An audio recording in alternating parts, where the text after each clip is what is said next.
Bismillahirrahmanirrahim. Assalamualaikum warahmatullahi wabarakatuh. Halo sahabat inisiator, ketemu lagi dengan saya Dara di acara High Talk. Waktunya berbagi peduli di ruang yang tentunya sangat inspiratif di siang hari ini. Nah, sahabat inisiator, alhamdulillah kita hari ini spesial. Jadi hari yang spesial tentunya karena kita sudah kehadiran bintang tamu yang gak kalah spesial yang nanti akan memberikan banyak informasi terkait dengan tema yang akan kita angkat pada High Talk episode kali ini. Apalagi temanya kalau bukan jaga bumi, jaga masa depan. Nah, sahabat inisiator, kali ini tema yang kita angkat tentu tema yang sangat lengkap ya dengan kondisi kita, kondisi sehari-hari kita saat ini, yaitu tentang kondisi iklim kita yang makin hari rasanya kok nggak baik-baik aja. Nah, mungkin sahabat inisiator juga mulai merasakan itu ya, apalagi kalau di daerah sini di Depok nih ya, sahabat inisiator, ini panasnya Masya Allah mulai berasa setiap hari.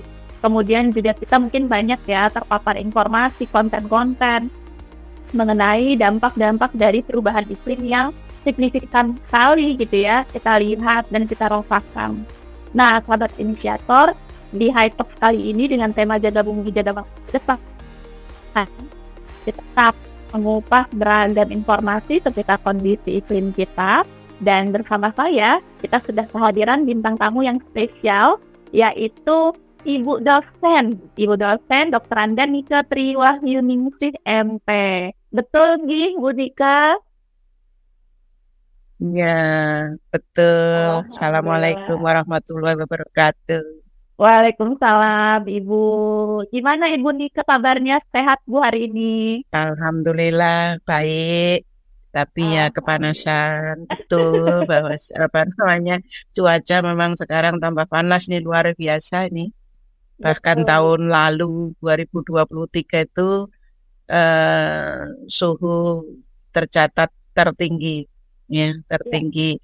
Suhu rata-rata tahunan itu rata-rata tertinggi ternyata dalam perjalanan kita di bumi itu. Nah, kalau perkiraan di tahun 2024 itu akan naik lagi. Ya mudah-mudahan kita masih sehat, masih selamat gitu, Mbak. Terima kasih. Amin. Terima kasih juga Bu Nika sudah mau berbagi nih di agenda talk show kita hari ini, Bu Nika. Ini Bu Nika saat ini posisi lagi di mana, Bu Nika? Saya di Jogja ini, Mbak. Nah, aktivitas saya bekerja di Jogja. Saya beraktivitas sehari-hari di Jogja. Lebih banyak di Jogja. Ya. Lebih banyak di Jogja. Dan kesibukan sekarang apa nih Bu Nika kalau boleh dibagikan ke sahabat inisiator kita? Oke. Ya. Selain saya mengajar, saya kebetulan mengajar di Fakultas Kehutanan, Institut Pertanian Intan Yogyakarta. Saya juga aktif pada kegiatan pemberdayaan masyarakat juga. Ya, kebetulan ini bidang yang sudah saya geluti. Ibu Nika hari-hari sekarang aktivitasnya sahabat inisiator sebagai dosen di Fakultas Kehutanan Universitas Intan Yogyakarta, sekaligus juga Institut Pertanian. Institut Pertanian ya Bu, Institut Pertanian. Kemudian sekaligus juga Ibu Nika sekarang sedang masih bergabung di tim Litbang Eko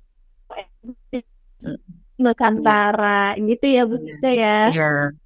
Bu, mau dong Bu diceritain, di sharing sama kita Ekoenzim Nusantara ini apa Bu?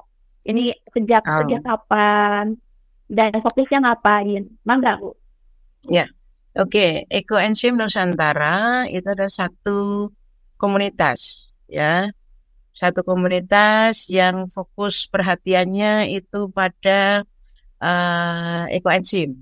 Ekoenzim sendiri sebenarnya adalah larutan serbaguna, hasil fermentasi buah-buahan, sayuran, yang dalam hal ini kita menggunakan sisa-sisa buah-buahan dan sayur-sayuran yang setelah difermentasi minimal 3 bulan, itu larutan ini kemudian memiliki banyak manfaat.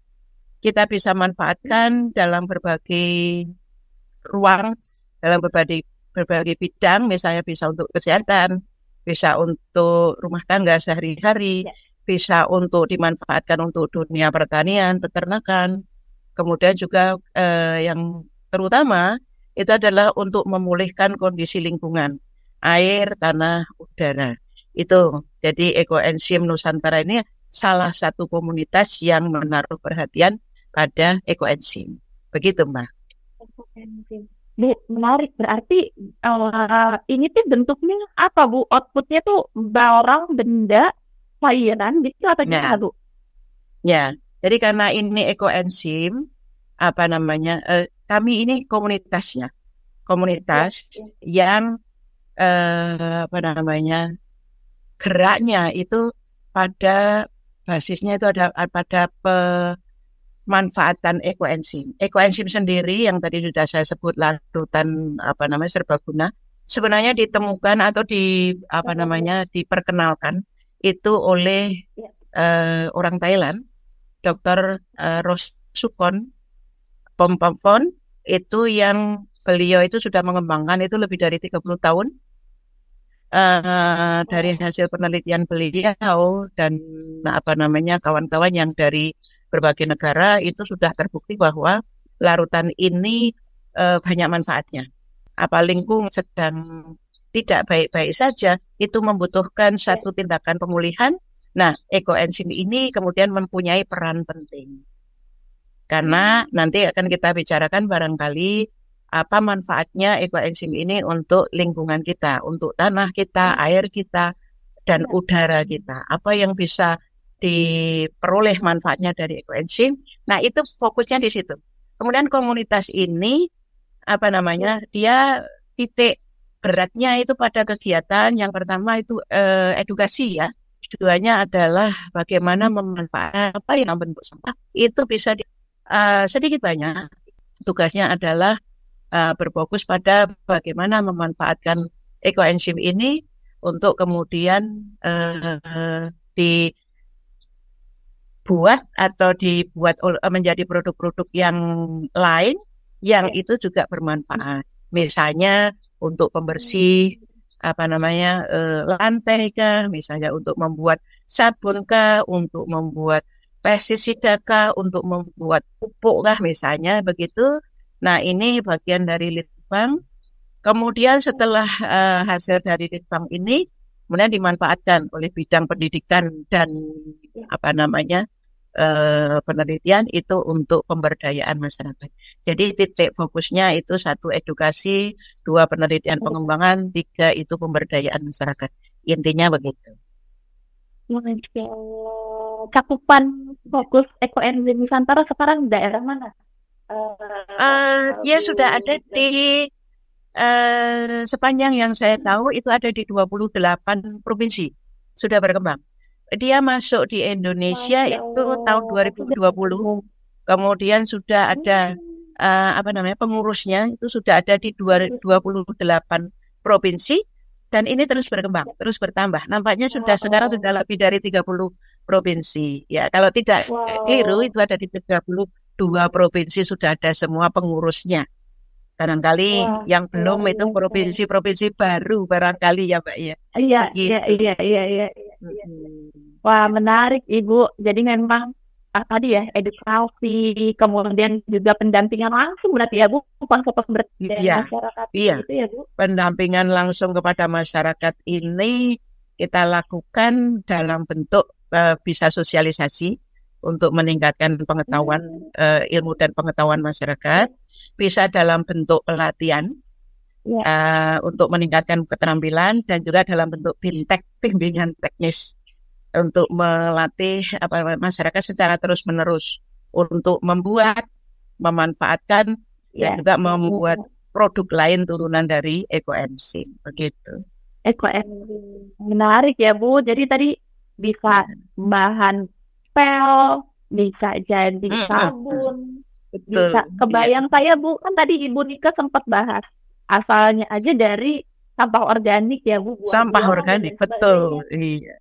Nah, Iya, itu gimana bisa jadi nggak berbau, Bu? Malah jadi wangi gitu, jadi sabun. wangi, betul, malah Ada jadi wangi. prosesnya ya, Bu? Jadi begini, apa namanya, bahan yang kita manfaatkan, meskipun itu Ya, sampah, awalnya itu ya. sampah, tapi ketika sudah kita sudah berniat menjadikannya jadi ekoenzim, itu sudah bukan sampah lagi. Kenapa? Bahan itu harus masih segar, tidak busuk, Ya. tidak berbau, tidak berulat gitu ya. Jadi masih segar. Jadi kalau kita Oke. ngupas misalnya buah-buahan, kita habis Ya, mengiris sayur-sayuran, gitu, segera manfaatkan sebelum busuk gitu. Kemudian syarat yang lain itu adalah tidak kering, tidak berminyak, ya. tidak berlemak gitu maksudnya, kemudian tidak bergetah. Ya, nah Wow. bahan-bahan ini kemudian kita fermentasi, kita hanya Ya. menambahkan bahan itu sumber gula saja. Sumber gula itu bisa macam-macam. Oke. Bisa tetes tebu atau molase, bisa gula kelapa, gula aren, Ya. gula tebu yang gula merah tebu, jadi bukan Iya, yang iya. gula putih ya, tapi gula merah tebu, Hmm. kemudian bisa juga dari siwalan, bisa dari ini, Pak, Ya. apapun gula yang apa namanya, termasuk madu itu bisa dimanfaatkan sebagai sumber gula. Untuk apa sumber gula? Untuk Ya. mengaktifkan mikrobia pemfermentasi yang sudah ada di dalam buah-buahan. Kita hanya menjadikan gula tadi itu sebagai starter, ya, sebagai starter, kemudian mengaktifkan mikrobia, mikrobianya melakukan proses fermentasi dalam keadaan tertutup ya, anaerob itu selama 3 bulan. Nanti kalau dibuka, itu ekoenzim ini dikatakan berhasil kalau satu baunya itu seger seperti buah-buahan. Wangi gitu ya. Jadi wanginya itu wangi jeruk, wangi nanas, wangi anggur gitu-gitu. Pokoknya yang kulit-kulit buah itu yang ada aroma segarnya itu Ya. terasa, masih terasa. Itu syarat pertama. Oh, oke. Yang kedua, itu kalau pH-nya itu rendah. Ya, pH-nya rendah. Jadi agak asam begitu. Ada Itu asam. tanda bahwa dia berhasil. Ya, kalau tidak berhasil ya mungkin bau busuk, ada jamurnya, begitu-begitu gitu. Nah, misalnya nanti dalam pembuatan tidak berhasil, apa namanya, Ya, berjamur misalnya, baunya agak ya. busuk, itu tetap bisa dimanfaatkan, Mbak, untuk pupuk cair misalnya begitu. Nggak ada yang sia-sia Oh, pokoknya. Ketika jadi pada nggak ada pembuatan, yang iya benar. Jadi pada saat dibuang ya. pembuatan ekoenzim ini nggak ada yang terbuang, Mbak, pokoknya nggak ada yang sia-sia. Iya, Wow, menarik Bu. Dan tadi saya iya, nggak kebayang dari sampah malah jadi wangi, malah dengan sendirinya iya. nggak di sempat pikir oh mungkin tambah aroma-aroma buah dan lain sebagainya, tapi Hmm. nggak ada sama sekali ya Bu. Enggak ada. Kalau berhasil loh ya, karena ada juga Ya, apa ya, namanya teman gitu yang membuat itu, Bu, Kak, ini ya. saya buka kok malah apa namanya bau busuk ya. Malah, Nah itu berarti ada sesuatu yang salah, apa namanya? oke. Mungkin dia terkontaminasi. Bahannya di Ya, awal juga harusnya memang dicuci bersih.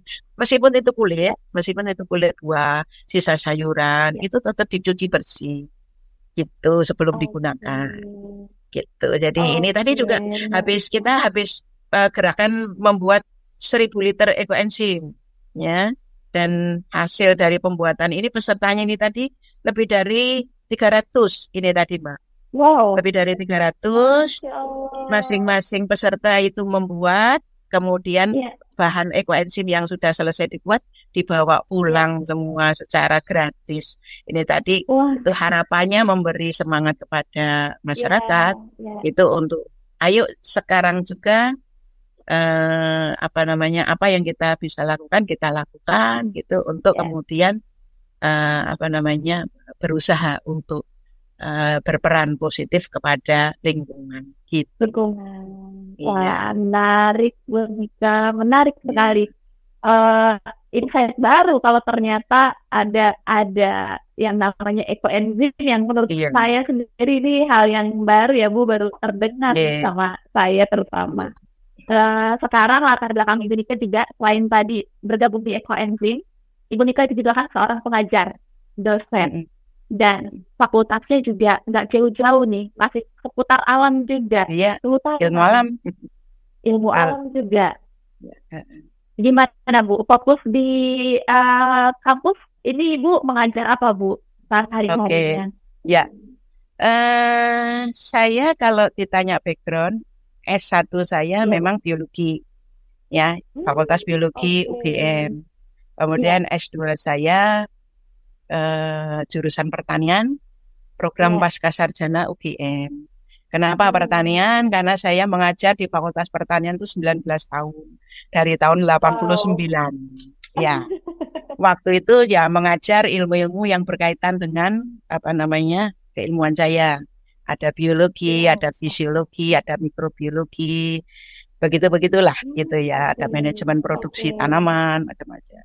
Ya. Kemudian setelah saya mengajar Fakultas Pertanian, saya pindah, ya Ya. dipindah ke Fakultas Kehutanan. Ya, di Fakultas Kehutanan saya sudah berapa tahun nih ya? 13 tahun barangkali dari tahun Ya. 2011 itu mengajarnya. Nah, ini yang barangkali menurut saya jadi agak melencengnya agak jauh nih. Tapi malah alhamdulillah apa namanya? Blessing in disguise ya. Itu ya. Jadi Iya, iya, iya, saya iya. mengajar misalnya bioenergi, apa namanya bagaimana memanfaatkan sampah terutama itu untuk menghasilkan beberapa sumber energi alternatif, misalnya biobriket, wood pellet, biodiesel, bioetanol dan biogas ya gitu. Ya. Jadi ini salah satu sumber bioenergi yang negara kita ini sebenarnya melimpah nih, ya melimpah sekali, cuman Hmm, belum dimanfaatkan ya gitu. Kemudian juga saya mengajar satu mata kuliah yang barangkali saya belum pernah me- mengajar sebelumnya, yaitu perubahan iklim. Jadi saya oke. mengajar perubahan iklim sejak tahun 2016. Ya, apa yang Wow. dipelajari di situ ya apa namanya hal-hal yang berkaitan dengan perubahan iklim, berkaitan dengan penyebabnya, sumber-sumber Ya. penyebabnya, kemudian Oke. apa namanya prosesnya, kemudian dampaknya, kemudian kalau ada dampak negatif, apa yang harus dilakukan sebagai bentuk Ya. mitigasi dan adaptasi perubahan iklim. Itu yang dipelajari.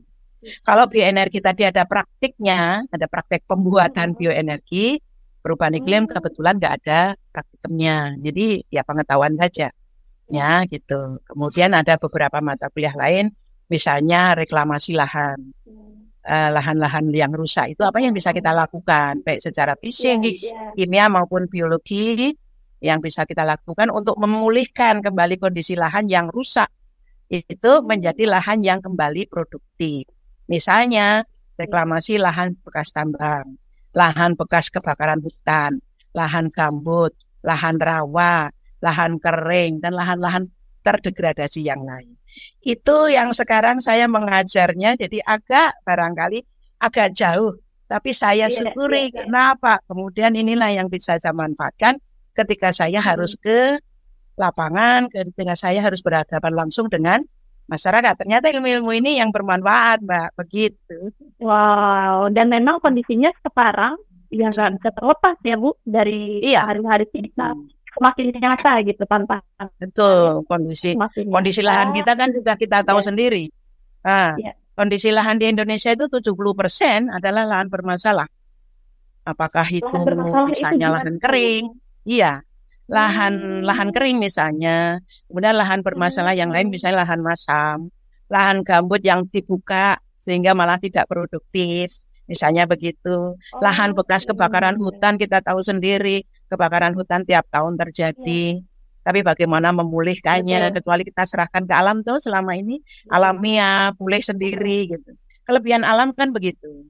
Ya, jadi tapi kalau itu kita tidak ikut berkontribusi misalnya, pemulihan itu Ya. barangkali akan menjadi lebih lama, sehingga kerusakannya Hmm, akan menjadi kondisinya irreversible atau tidak bisa dibalikkan kembali. Nah, itu yang kita prihatinkan sebenarnya. Apa yang bisa dilakukan manusia supaya itu bisa dipulihkan secara cepat, ya, itu yang sebenarnya kita harus cari terus. Apa yang bisa dilakukan? Selama ini kan kita nggak ngerti. ya, Kalau misalnya ya, lahan rawa, udah tahunya kita begitu, diapain? Ya. Lahan gambut misalnya, kalau yang dibuka itu kan bahayanya sebenarnya besar sekali.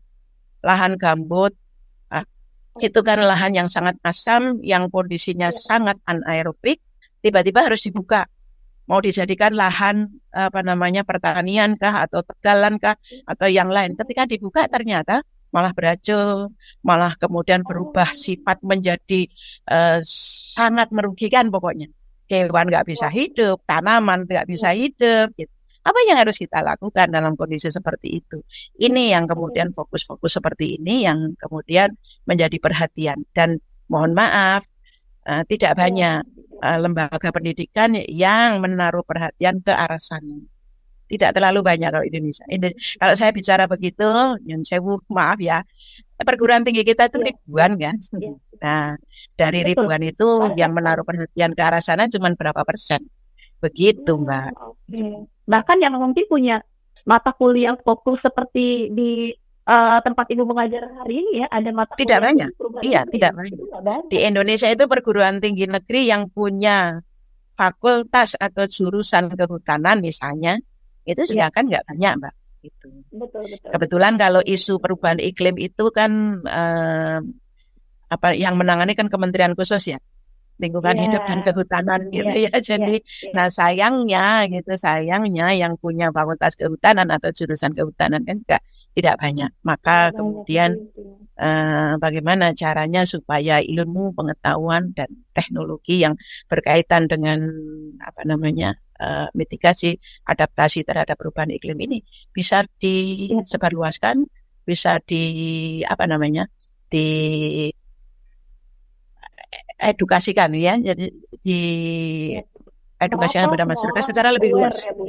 Iya, betul. Intinya bagaimana supaya mereka lebih aware gitu ya, lebih peduli juga. Kemudian setelah peduli itu mereka diharapkan mampu berpartisipasi, berkontribusi untuk kemudian memulihkan bumi yang sebenarnya yang merusak kita sendiri, yang merusak kan manusia sendiri. Iya.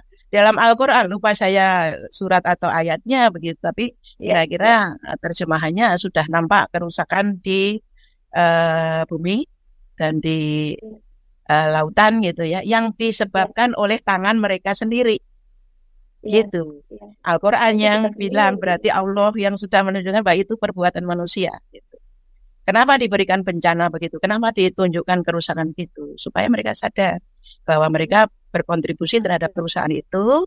Kenapa ditunjukkan? Supaya mereka kembali ke jalan yang benar.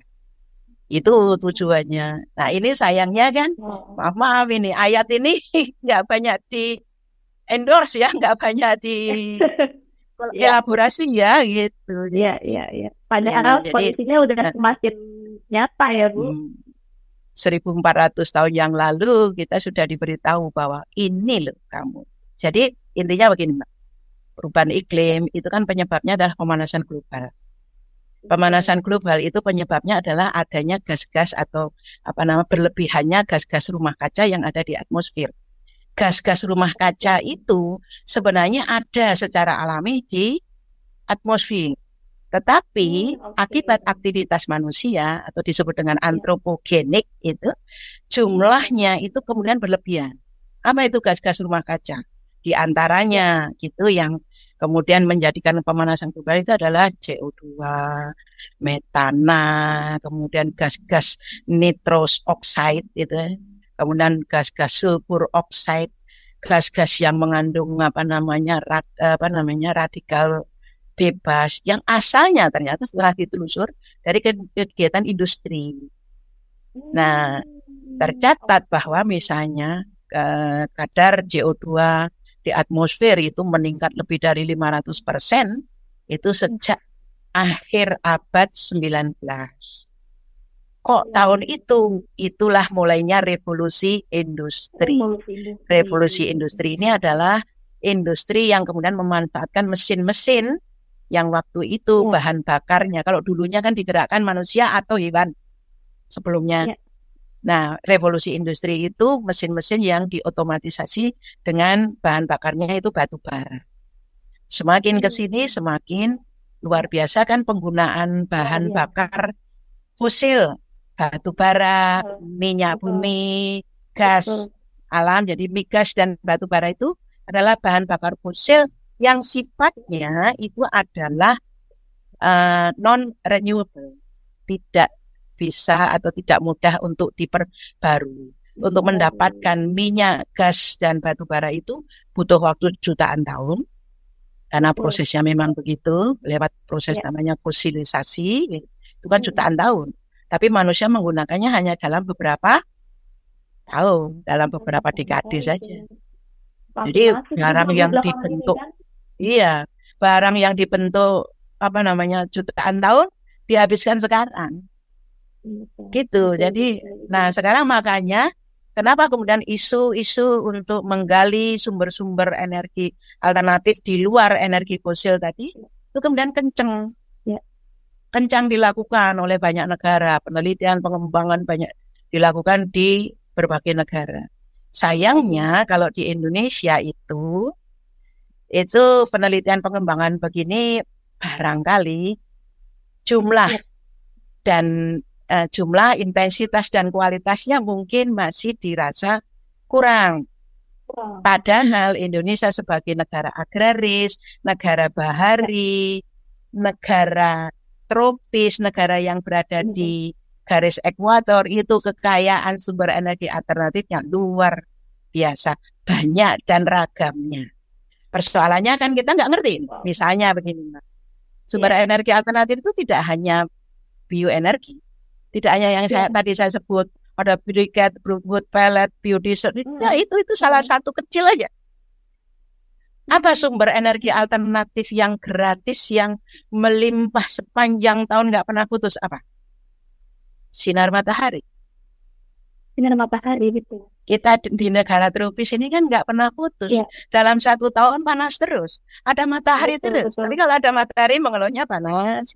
Mereka sebenarnya bisa dimanfaatin. Apakah energi termo, apakah energi solar cell, gitu, itu bisa dimanfaatin. Tapi Indonesia belum. Kenapa? Kenapa pertanyaannya? Apa karena biaya kan yang sangat besar? Iya, kalau seperti itu kemudian kita bukan berarti menyalahkan ya. Tetapi kita ini kalau dalam hal barangkali ilmuwannya cukup. Ahli solar cell di Indonesia banyak. Ya, bahkan masyarakat yang mungkin di luar dugaan ya, ada siswa SD bikin listrik dari gedebok pisang misalnya, kan ada, ya kan? Betul. Nah, nanti misalnya ada ahli yang bisa membuat angin itu jadi listrik, ada kan? Ada. Ya. Ada orang yang bisa mengubah benturan air dari air terjun. Itu jadi listrik, jadi bahan bakar. Air terjun, Oke. Betul. Kita ini masih banyak tuh sumber-sumber energi alternatif itu banyak. Persoalannya adalah kenapa itu tidak berkembang. Padahal orang yang bisa membuat itu ada. Kenapa? Karena mungkin dukungan dalam hal ini yang memiliki negara, yang mengelola negara. Artinya kalau penelitian pengembangan tentang itu mungkin kalau kita dukung atau didukung oleh pemerintah itu dikembangkan, silahkan berlomba-lomba gitu. Yakin kita tuh pasti luar biasa, ya luar biasa ininya. Misalnya taruh kata misalnya pengelola negara atau pemerintah lah gitu. Silahkan berlomba-lomba untuk mengembangkan ini, kami bantu dukung misalnya sarana prasarannya termasuk dananya misalnya. Yakin itu pasti ketemu, pasti luar biasa banyaknya. Kemudian misalnya mau memproduksi itu dalam skala industri misalnya. Kan kalau masyarakat membiayai sendiri nggak mungkin. Saya bisa bikin bioenergi itu tapi dalam skala besar nggak mungkin kalau sendirian. Pasti terbatas kan, Bu? Pasti terbatas. Jadi kalau ditanya, Ibu produksinya di mana? Lah itu nggak murah masalahnya. Gitu loh, Pak. Jadi ya tidak murah dan tidak mudah. Butuh dukungan teknologi, butuh dukungan sarana prasarana termasuk pembiayaan. Tapi kalau itu didukung oleh pemerintah, kita tahu beberapa negara yang kita mungkin selama ini menilai negara yang belum maju-maju amat gitu. Tapi karena didorong dan maju sekali. Ada yang begitu. Betul. Iya gitu. Jadi ini akhirnya tergantung kepada siapa yang mengelola masyarakat ini. Begitu. Jadi intinya Potensinya ada, kita potensinya banyak. potensinya ada, sumber Sumber daya alam ada, sumber daya manusia ada, teknologinya ada dan tidak terlalu sulit gitu ya. Akhirnya apa berarti? Dukungan kebijakan dan pendanaan. Barangkali itu.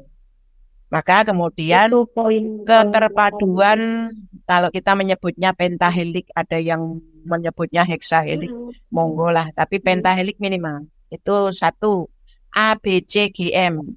1 A itu akademisi, B itu businessman atau pengusaha, pemilik bidang usaha, kemudian C itu community atau masyarakat, yang G itu government atau pemerintah, M-nya itu media.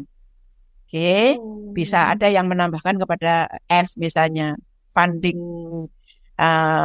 sistem pendanaan. Karena bagaimanapun juga butuh pendanaan. Begitu, Mbak. Kalau iya, apa yang masing-masing ini kalau mau berperan, misalnya dioptimalkan peranannya, Indonesia maju luar biasa. Ya, itu nampaknya ya kita optimis saja, kita positive thinking saja, kita sedang bergerak ke sana. Begitu. Amin. Iya. Wah, menarik ya Bu Nika, karena kondisinya adalah gimana ya, saya bisa bilang kita potensinya ada, kita potensinya banyak, tapi tinggal saling menjahit dan berkolaborasi satu sama lain, konsisten gitu ya Bu ya kuncinya ya. Iya, betul. Siapa yang bisa menjahit ini? Nah itu kan persoalannya. Nah itu dia. Kemudian peran-peran pihak non government nampaknya sekarang harus dimasukkan ini. Menurut saya masukkan ke struktur pentahelik tadi ini. Ada pihak-pihak non government yang nampaknya mungkin kita harapkan ke depan ini makin mampu untuk kemudian menggandeng berbagai komponen tadi itu sebagai penjahitnya, menurut saya begitu sih. Menyatukan berbagai pihaknya karena punya kapasitasnya untuk berkomunikasi dengan pemerintah pusat, kemudian juga CSR ya Bu ya. Iya, betul. Iya, betul. Iya, begitu memang. Bicara kapasitas, bicara SDM, nggak usah khawatir karena kita punya itu gitu ya Bu Nika ya. Punya, cukup sebenarnya, lebih dari cukup. Dan sebenarnya kalau mau ke pembuktian itu sebenarnya kan kita juara Olimpiade Sains, Olimpiade apapun itu. Kita masih pasti nangkringnya di 3 besar tuh Mbak. Betul. Iya, lomba robotik, lomba matematika, Olimpiade matematika, Olimpiade Sains, apapun di tingkat dunia itu kita selalu di 3 besar, 5 besar begitu, kita selalu begitu. Tapi kok sayang ya nggak dimanfaatin ya. Begitu. Terpencar gitu ya, seperti ya itu tadi ya, butuh ada yang akhirnya bisa menjadi sama lain. Jangan sampai ahli kita, nah ini pesan kita itu, jangan sampai ahli SDM kita yang mumpuni itu yang ambil orang luar. Dan ini sudah banyak. Jadi misalnya pusat antariksa di Jerman, ternyata salah satu saintisnya itu doktor dari Indonesia itu. Iya. Wow. Kemudian ada profesor yang dari Jepang, orang Indonesia ternyata. Wow. SDM kita, saya punya teman kuliah mengajarnya di Georgetown, Amerika. Kenapa harus jauh-jauh gitu? Kenapa nggak dimanfaatin sendiri? Begitu. Iya. Nah, pokoknya kalau cerita begitu banyak, Mbak itu. Salah satu contoh yang di Jerman tadi, yang ahli antariksa itu, dia mendapatkan hak paten untuk penemuan planet-planet yang jaraknya jauh sekali. Beliau menamai itu misalnya. Itu kan luar biasa. Tuh. Jadi ini saya tidak bicara yang negatif-negatif ya, maksudnya kemudian yang mengendorkan semangat, enggak, justru kita pengen dengan begitu, sebenarnya kita nih cukup nih, mampu. Kita cukup nih, ya gitu. Kita mampu, kita secara SDM kita punya, kita lebih dari cukup. Kalau tadi kata Bu Nika ya, sumber daya kita punya, potensi yang besar, tinggal bagaimana ini kemudian bisa dioptimalkan gitu. Iya, betul itu. Jadi kuncinya apa tadi? Kalau semuanya sudah tersedia berarti kemauan apa namanya untuk apakah Indonesia ini direlakan untuk berkembang atau tidak gitu aja toh. Kalau direlakan ya berarti ya berbagai usaha dilakukan untuk kemudian mewujudkan cita-cita ini. Tapi kalau tidak direlakan ya monggo gitu. Jadi kalau ada yang menilai SDM Indonesia itu rendah, kurang, tidak berkualitas misalnya, sama sekali kalau saya tidak setuju. Dia bicara itu dari sudut mana, ya. Jadi ya intinya begini Mbak, orang yang hebat, orang yang kuat, tapi kalau setiap hari dia dibilangin kamu nggak mampu, kamu jelek, kamu tidak berkualitas, kira-kira jadi turun mental nggak? Turun mental. Betul, pasti Bu. Tapi kalau orang terbatas, orang terbatas kemampuannya ya sebenarnya biasa-biasa saja, tapi setiap hari dia disemangatin, kamu mampu, kamu bisa, bahkan dia bisa melompati gunung, kan gitu. Iya. Benar. Kalau saya sih yakin begitu sih ya. Bu Nika, saya bisa merasakan gregetannya jadi Bu Nika. Iya itu sampai saya itu sampai nggak punya waktu Mbak, siang malam itu ada orang minta pelatihan malam pun itu saya kerjakan itu. Kenapa? Demi supaya mereka tahu, mereka bisa begitu. Jadi kuncinya itu kalau saya tuh bagaimana masyarakat tahu dan bisa. Ya, nanti dia tinggal nambahin secara komponen lagi. Mau, udah gitu aja. Jadi tahu dan bisanya tanggung jawab kami, gitu lah. Ya, tambah ya. Tahu dan bisanya itu tanggung jawab kami, tapi maunya itu adalah tanggung jawab dia. Begitu ya. Jadi, jadi kalau dia mau, saya mau, tapi nggak bisa, nggak tahu dan nggak bisa cara melakukannya. Nah, itu tugas kami, gitu. Tapi kami udah ngajarin, kita sudah cari waktu di mana masyarakat itu senggang waktunya, misalnya. Kan kalau petani siang nggak bisa Mbak pertemuan, bisanya malam. Oke, kami datang malam, gitu. Iya, gitu. Jadi tinggal kalau kami tanggung jawabnya pada tahu dan bisa, masyarakat tanggung jawabnya pada mau, kemauan. Begitu. Pertanyaannya Bu Nika terakhir. Dengan semua kondisi saat ini ya, pertama kita tahu lah, sama-sama tahu kondisi saat ini yang sedang tidak baik-baik aja. Terus kemudian Ibu Nika sendiri yang sudah puluhan tahun berkecimpung di dunia ini gitu ya, yang fokus terhadap lingkungan, masih terus aktif mengajar, bahkan juga berkontribusi langsung ke lalu kemudian juga melihat realitas fakta di sekitar, artinya di Indonesia ada gitu ya Bu ya, tantangannya masih banyak gitu kan. Sempat tadi saya bilang juga, saya kebayang sih gregetannya jadi Bu Nika. Pertanyaannya, kenapa Ibu masih tetap mau ada di bidang ini gitu Bu? Apa motivasi terbesar Bu? Allah lah. Allah aja. Iya. Saya sepanjang saya masih hidup, masih kuat, masih ini, saya mengerjakan aja. Karena itu adalah perintah Allah itu ya. Dan mudah-mudahan apa yang saya lakukan, kalaupun tidak dihargai manusia, oleh Allah masih disediakan tempat. Bisa jadi bekal saya. Itu aja sebenarnya sederhana. Kan orang mati bekalnya cuman kalau kita. Jadi kalau saya menjawab ini ada sisi pesimisnya, ada sisi optimisnya. Pesimisnya begini, apa yang dilakukan manusia hari-hari ini itu sudah mencapai pada level di mana bumi kerusakan itu hampir tidak bisa dikembalikan, hampir tidak bisa dipulihkan. Kenapa? Kita membuat perbaikan di sini, orang lain ngebom, misalnya bikin kerusakan. Dan itu kan sunatullah, Mbak. Ada orang yang berbuat kerusakan sampai pada titik yang tidak bisa dikembalikan. Kan begitu. Nah, kalau seperti itu, ngapain kita bekerja, belajar sampai gini, toh mereka juga berbuat kerusakan. Tapi itu sisi pesimisnya ya.